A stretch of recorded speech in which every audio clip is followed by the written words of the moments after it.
hope you don't think I'm about to tell you another happy story. Because here's the thing. The poets and the players and the harpers and the filii, they had a corpus, a body of knowledge, an amount of stories that they were meant to be able to perform in the courts to the kings, to the high lords of the land. And there were 5 times 50 stories. We don't have all of them, unfortunately, and for reasons that I can only lament. We've lost all of the stories that were about caves. But we have lots of other stories. There are wooings, there are battles, there are travels. Imrana, they go to the furthest reaches of the oceans and under the waves. There are all these stories. And when I was taught there's only one happy story in Irish mythology. That's not true. There are 2. I told you one today. And I'm not telling you both of them because that would spoil it. There'd be nothing else to go to then. So I'm going to tell you a tragedy instead. So hard to pick one. But this one happened really local, so it felt fitting. I'm sure all of you know Glandore Harbour. I'm sure you've all been there for the regatta, for an ice cream, for a coffee, to sit and watch the boats out on the water, watch the sunshine sparkle. I'm sure you've been through it. It's the main road out. I'm sure you've passed it on your way to Cork, on your way back. And I'm sure a lot of you have looked out and gone, that's a nice harbour, but so much of this coast is beautiful. It's nothing special. And you would be wrong. Because that harbour is the site of a great tragedy and a great love story at the same time. So we will come to Glandore Harbour. But the wonderful thing about Irish mythology, like Irish music and Irish storytelling, is you get to travel quite a lot. We're going to go quite a long way away first. We're going to go all the way out into the ocean and under the ocean and through the waves and past whatever you or I could see, no matter how far we sailed. We're going to another land.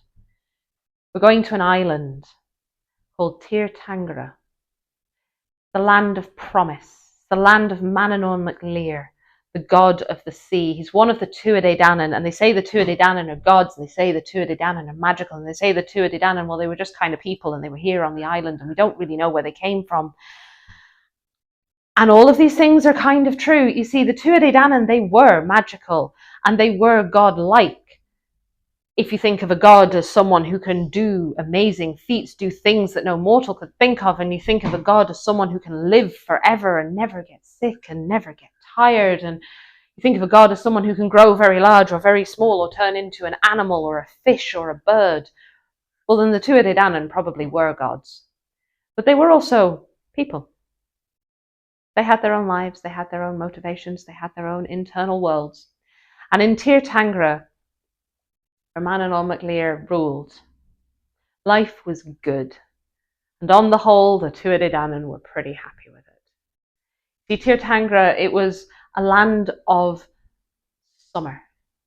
It was a land of warm, balmy days. You know, the days in May when the sun is dappled through the beech leaves. It's not too hot.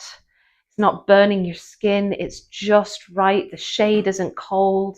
And when the wind blows, it's fresh. It's not a chill and it's not like an oven. And when the rain falls, it's a gentle dapple. It's a patter on your skin. It's just enough to wash away the sweat of the day. It's soft. And the grass underneath their feet was always soft. It had never known a spade or a plough. The fruit just grew out of it. The food was bountiful. The fish practically flew into the boats in the sea. And in Tuatha, there was no sadness. There was no sickness. There was no death. But that wasn't just because of the land. That was because of a woman who lived on the island, and her name was Cliodhna. And Cliodhna, she was one of the Tuatha de Danaan. She was magical in her own right, and she had these 3 little birds. And the little birds, they followed her wherever she went, And she sang to them and they sang to her, and together their magic infused the air all around them, and it created this cloud of good health, everlasting life, and kind of just high on it, really. Just happy to be there. But Cliodhna, she was a little bit different. You see, while everyone else was happy to be there all the time, well, she was a bit bored. I mean, you imagine it. A land where no one ever gets sick and no one ever dies. Well, it means no one ever changes, no one ever gets old. Nothing ever happens. A land where it's always summer, where you never get to see the leaves turn brown into autumn. You never get to see the fresh spring growth. Everything's just the same, and it's perfect, but it's perfect every day. And the people, well, it wasn't a huge island. And these people have been alive for a very long time. And can you imagine living in a small village, but nobody ever leaves and nobody ever comes in? And it's just the same faces every single day. And you see them every day at dinner, at court, at the games, at the music. And it's just the same tunes. And it's the same and the same and the same. And she was sick of it. So she took to walking. And she would walk around and around the island, barefooted on the sand, looking out to see what might be there, to see something different, hoping, thinking, imagining. See, stories had come to them in the same way that stories come to us from these lands. They had stories of us, and she'd heard stories of fantastical things. Winter, where all the plants died. And then spring, where they all came back again. Every year. You think they get tired? And rain that was cold and hard and sometimes solid and white. She couldn't understand it. And she'd heard about the people there, and she thought they sounded fascinating. Well, you see, they did die, so they really lived. I mean, they were on the edge all the time, but they seemed to burn with such passion. And the things that she heard that came back from there, the games that they had and the wars and the battles, they were real stakes, because sometimes you didn't get up again. And she used to look out at that horizon and she used to think, God, I wish I could see it. I wish I could go there. I can't. I'm here. I have to stay here. The birds be sad without me. My family, they need me. My people. But it was driving her mad. So one day when she was walking along the beach, she found a little copper curragh. And she stopped and she looked at this boat and she started to sing to it. And the song that she sang, it wasn't the song of health and happiness and long life. It was the song of curiosity and yearning and wanting to know. It was the song of learning and new things and change and just something else. That's what she sang to that boat. Bring me something else. Bring me something different. Bring something into my life that I have never seen before. I've been alive for 1,000 years and I swear I've seen it all. And she sang to that boat, and as she sang to the boat, it lifted onto the waves and it set off. And it started out towards the horizon and she watched it go. And as it blinked out of existence, she sat down on the sand and she said to herself she would not move until it came back and brought her something new. And there she sat. And there she stayed. Her birds stayed with her. And the Tuatha de Danaan figured, well, she'll get over it. You know, she does this sometimes. Leave her sit. Meanwhile, back in Ireland, the Fianna are having a bit of a predicament. This is not an unusual situation for the Fianna. They are almost always having a predicament. In fact, an entire book of Irish mythology is pretty much titled The Fianna and the Scrapes They Got Into and the mad lad shit they did. But this predicament was a bit different because this predicament came from inside the Fianna. You see, all the Fianna were strapping lads or women, ladies. They were the band Fianna as well. They were all brave, they were all fierce, they were all charismatic, they were all good at stuff. And then there was Cliodhna. And Cliodhna, he was just too good. You know them. They're so nice. They're so good looking and they're so talented. Everybody likes them. And they're just, God, please, for the love of God, Cliodhna, would you go away? He would come in and the band Fianna, hi, sit with me. Tell me all about your game of hurling. God, you're sweaty today. He's running a knitting club for the older ladies. Oh, he could listen to them for hours. They loved it. They would tell him everything. He had all the gossip. And the wives of the Fianna, well, the Fianna went to Fionn and said, okay, enough's enough. He's got to go.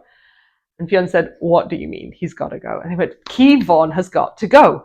My sister, she pushed me off my chair so he could sit down next to her the other day. My wife won't give me the time of day. My mother will not stop talking about the knitting circle. Please, I can't take it anymore. He is raising the bar too much. Get rid of him. We have to get him gone. And Fionn said, I can't just get rid of him because he's too nice. And I definitely can't get rid of him because he's too good looking. That is not a precedent I want to set. Fionn thought quite highly of himself and he knew he'd be next in line. So they said, we could just send him somewhere. I don't know, anywhere. The other world, preferably. And he said, okay, I have an idea. Send Cliodhna to me. And they sent for Cliodhna. And Cliodhna came in and said, yes, Fionn, what can I do for you? I heard you needed me. And he said, I have a job for you. Very important. It's only you can do it. You are the only person I would trust, and you must go alone because I would only trust you. And Cliodhna was like, oh my God, yes. What is it? What can I do? And he was just so helpful, aren't you? Right. I've heard that there's going to be an invasion. And Cliodhna said, well, that does keep happening. So that is, yeah, probable. And he went, great. And I've heard that it's going to happen off the coast of Cork. And I need you to go there and keep watch. And Cliodhna went, in Munster? Yes. Are you sure? Not a lot happens down there. And he went, no, it's very definitely going to be down there. He said, there's no people down there. Why would they land there? He said, no, there's people down there. And they need defending. And you need to go down and keep watch. It's very, very important that you go on your own. And don't tell anyone where you're going. Very important. And Cliodhna thought, well, this is odd. But you know what? Fiona's a great leader. And okay, fair enough. So he left. He didn't tell anyone where he was going. He told them he was leaving. And he was loaded down with gifts and presents and so many scarves by the time he got out of there. But he set off to the south coast. And, shedding scarves as he went. And he got there and he got down to Cork Harbour and he looked around and went, okay, so much, so fisherman. Everything looks fine. And he went round the coast. And he went to Kinsale and he had a look about and he went, yep, still smells like fish.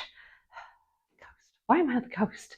And he kept going and he went round to Rosscarbery and he looked around and he saw the mud flats and he said, yep, it's full of curlews. Still looks fine. There's no boats on the sea. I wonder how long I'm meant to stay down here for. But he kept going and he kept walking. And eventually, as he was walking along a sea cliff, a little nothingness of a harbour, he looked out to sea and he saw something and he went, that's a long way out. That's unusual. Maybe this is what I'm looking for.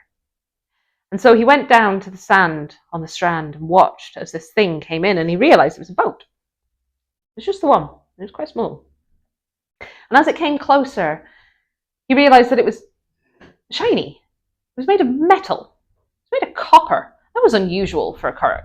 All of their curraghs were made of cow skin. So he thought, well, this is definitely not an Irish curragh that's coming towards me. And then it came closer and it was coming in really, really fast. He thought, I don't know anyone who can row that fast. Whoever's in there is a demon at the rowing. And then it came closer and he realised there was no one in the boat, at which point he realised that something very strange was happening. There was a magical boat skipping across the waves towards him. So he thought, I'll get my sword ready and whatever comes out, I'm ready for it. And the boat came closer and it came closer and it came closer and it bounced on the waves and it bounced up the beach and it bounced in front of him. It landed right there and he looked in and there was nothing in it. It was just a copper curragh. And at that point, any sane person in Ireland at the time would have looked at that and gone, that is some fairy nonsense. And I'm going to be anywhere else. But not Cliodhna, the Fianna were built different. He looked at that and went, that looks like fun. I'm getting in. This is why we have an entire book called The Fianna and the Scrapes They Got Into. So he got in the boat, and he barely sat down before the boat took off on its own, gripping the sides. And it took off into the waves, and it was bouncing up and down on the... Ireland was vanishing behind him. And it kept going, and it kept going faster, and he was getting out into deep water now. And when he looked over the side, he realized he was really out of his depth. This was in the days when people didn't really swim that much. And he knew that he had to stay in the boat, and he really, really hoped that Copper was as buoyant as it apparently was. And then he started getting out into the sea. They'd never been out that far before. When you get really far out, the waves get bigger, and they get blacker.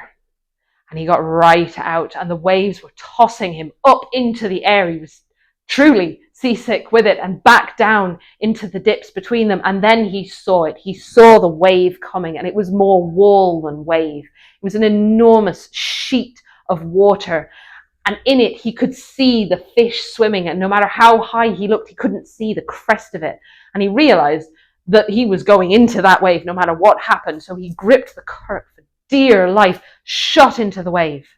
And the wave turned him over and under and round and inside out and round about, and it tripped, and he couldn't get his head right, and he couldn't get a gasp of air, and then it was over. And the curragh was gliding along on this beautiful, still ocean, not a wave in sight. He was sopping wet and covered in seaweed. And in the distance, getting closer, getting rapidly closer, he could see an island. And the island was very green, very lush looking, and everything looked very calm. And he didn't really have time to gather his senses before he was skipping along the last little waves, and the boat hit the sand at the bottom, and it tripped the boat, flipped it over, and landed him right on his face, right in front of a pair of feet. And you can imagine who the feet belonged to. Because Cliodhna had sat there, she had not moved, and she'd been waiting, and she'd been watching that horizon. And when she saw that boat, she stood up, and she watched it come closer, and as it came closer, she said, well, there's something in it. That's a good start. And then it came closer, and she went, there's someone in it. That's an interesting development. And then it came closer, and she went, there's a man in that boat. And then it came closer, and she went, he's wearing a sheep. An entire sheep?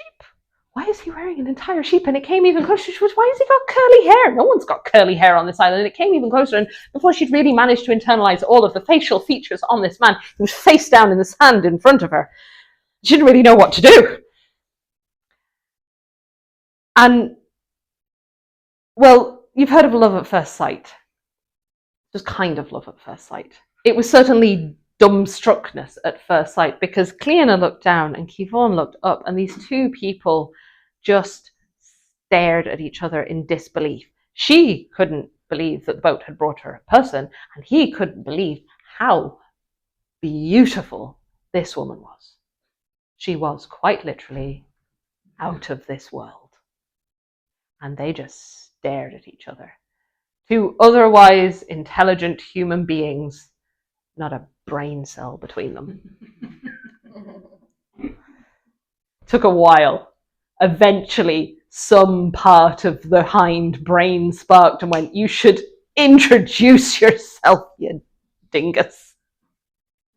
So Cliodhna got himself up and scraped the seaweed out of his hair and spat the sand out. And he looked at Cliodhna and she looked at him. And he went, hi. Hi.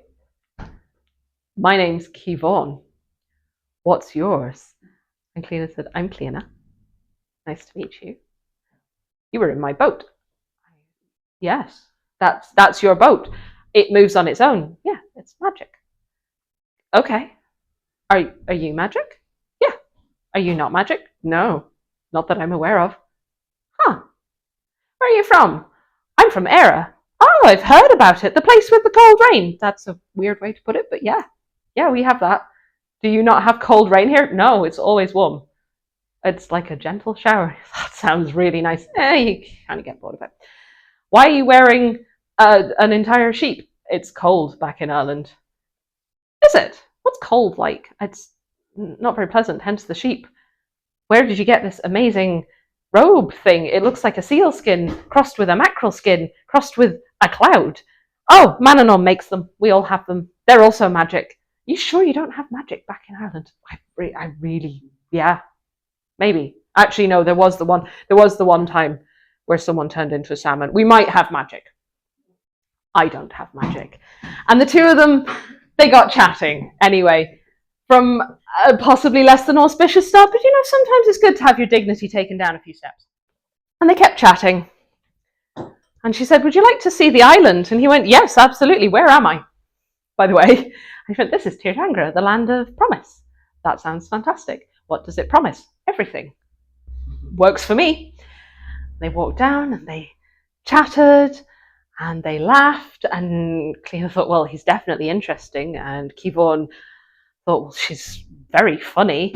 And they were both very witty. And they were both having a great time. And they were both learning so much about each other, because every fact that came out of this other person was a new fact, an entirely unbelievable fact.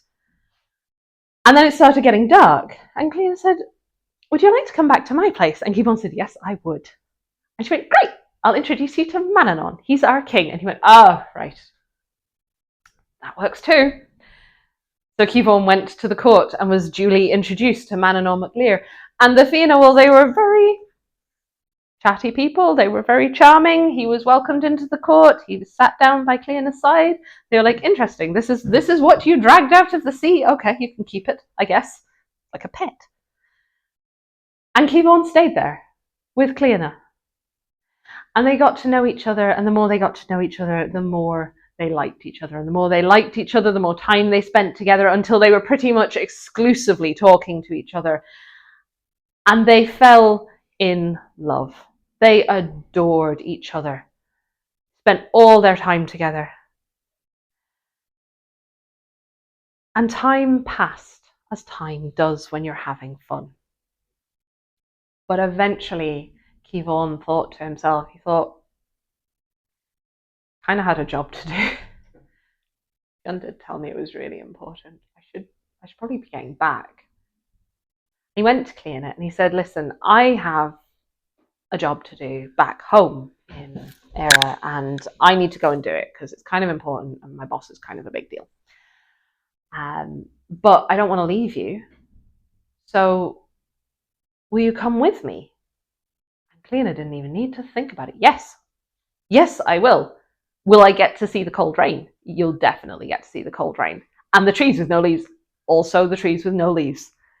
And I can probably throw in a couple of actual genuine mortal people if you want to have a poke at them. How do we get there? And she went, "Well, we'll take the boat."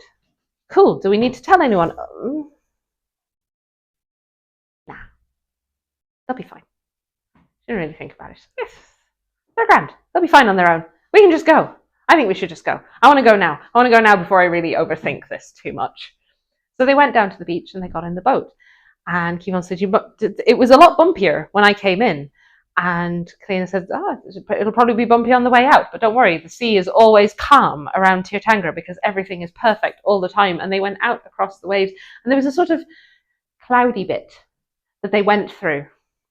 And as they went through the cloudy bit, that's when the boat flipped over and drenched them. And it flipped over again, and it flipped around, and it flipped about, and it flipped inside out. And when it spat them out onto the Irish Sea. And Cliodhna got her first real experience of cold rain as it slapped her across the face. And it was invigorating. She turned her face up into it and she went, "What is that?" Cliodhna said, "That is a storm." She went, "I love it. What's the noise? That's thunder. Excellent. This place is great." And the boat, it just kept going, and it skittered across the waves, and it bounced them up and down, and Cliodhna was throwing up over the back of it, and Cliodhna, she's like, "What's that?" "That is Éire. That is Ireland. That's where we're going." And they fetched up in that little harbour that you all know, at Glandore. And they dragged the curragh up the beach, and they went up onto the rocks. And Cliodhna built them a shelter, and he built them a fire, And he went hunting and he got them some food and he got her all settled in and he put the sheepskin around her and she went, I can see why you wear these now. The cloak's definitely not cutting it. Yeah, the seawater's pretty cold. And they settled there. And life was pretty good. I mean, it was harder than she was used to. And she had to work a bit more for things. But it felt so alive. When she went out into the forest, she could feel it thrumming in the ground. It was so vibrant. And it just scratched that itch. This is what I wanted, a change. I wanted something new. I wanted input, something, anything. I want to stay here forever. This is amazing. And they settled in quite happily with their cold rain and their warm fire and their trees that sometimes didn't have leaves on them. And things would have been fine and they should have been fine. But back in Tuatha there were problems afoot. Because with Cliodhna gone, well, there was no one to sing to those birds. And the birds got sad. And that's where it started. That's where sadness came to Tuatha. And with the sadness, the lack of song, eventually there came sickness. And with the sickness, as one follows another, eventually there came a death. And the people went to Manannán mac Lir and they said, this has to stop. You have to do something. You have to get her back. She has to fix this. And Manannán said, I don't know where she's gone. She's off somewhere, some island. And they went, we don't care. You're a god. Find her. Bring her back. He said, well, I can't just bring her back if she doesn't want to be here. And said, we don't care. Fix it. And in Ireland, Cliodhna was away hunting. And Cliodhna, well, she'd gone down onto the beach to collect the seaweed and just to enjoy the sound of it, the sound of the wind on the rocks and the waves rolling. And as she was walking along, she heard a sound she hadn't heard in quite a while. She heard a bird singing. But this wasn't a bird that you'd find in Ireland. She knew that song and she stopped to listen. She thought, that can't be real. Then she heard a second and a third. And she sat down on a rock to listen and she said, those are my birds. I can hear them singing. And the song, it was so comforting. It made her think of home. And so she closed her eyes there on the beach. And the song lulled her to sleep. And because she was asleep, well, she didn't hear the wind. She didn't hear the storm coming in. She didn't hear it pick up. She didn't hear the way the boughs of the trees behind her creaked with it. And she didn't hear as the waves got stronger. And the first wave that came into the harbour, it was a little thing. It trickled. It frothed. And the second wave that came into the harbour, well, it started to tumble the little stones. And their clattering sound was added to the storm. And the third wave that came in, well, it started to push the seaweed and the rocks and the sticks. And the fourth wave was stronger. And it pushed up the tide line. It pushed all the debris up the beach. And the fifth wave that came in, well, it went over the tidal line and it began to pull at the sand and leave ripples in its wake. And the sixth wave that came in, well, it came with a wind and it came with a crashing. And it began to batter at the rocks at the side of the harbour. And the seventh wave that came in, that wave reached all the way to Cliodhna's feet. And it just brushed them gently. And in her sleep, she shivered, but she didn't wake because the song of those birds was keeping her under. And when the eighth wave came, it came up much, much higher. It came all the way up to her shoulders. And she thought somehow that someone was putting a blanket over her, reaching their hands down, and she reached up as though to pull it tight around her.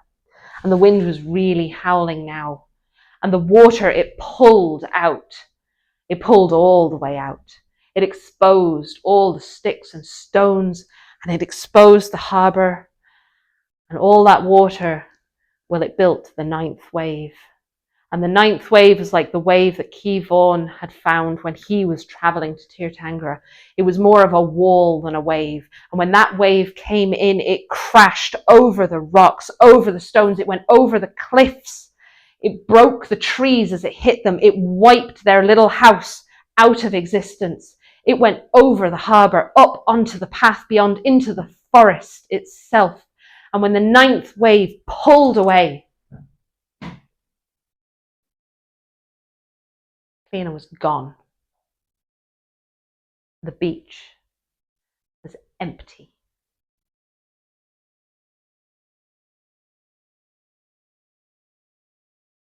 Cliodhna came back from his hunting, and he couldn't find his house. He couldn't find Cliodhna. He couldn't find the hearth they built together. There was nothing there. It was like it had never existed.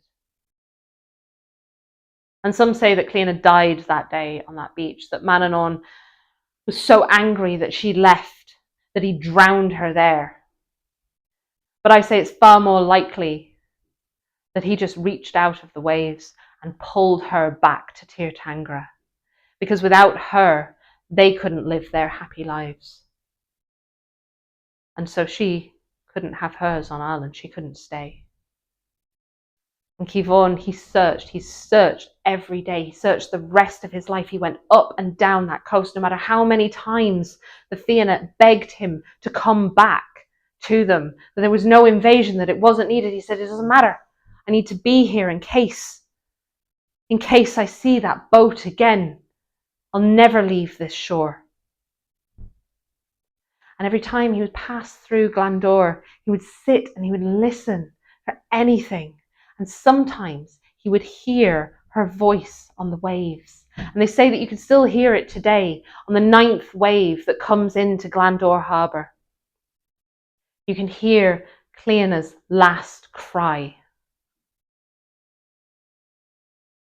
And so when you're next passing through and you look out at the blue sky and the blue waves and the little boats, or if you're passing through in a storm, even better, because you'll know that a tragedy happened there, where love happened too. And maybe you will also hear the 9th wave come in, and you might just hear Cliodhna's voice on it.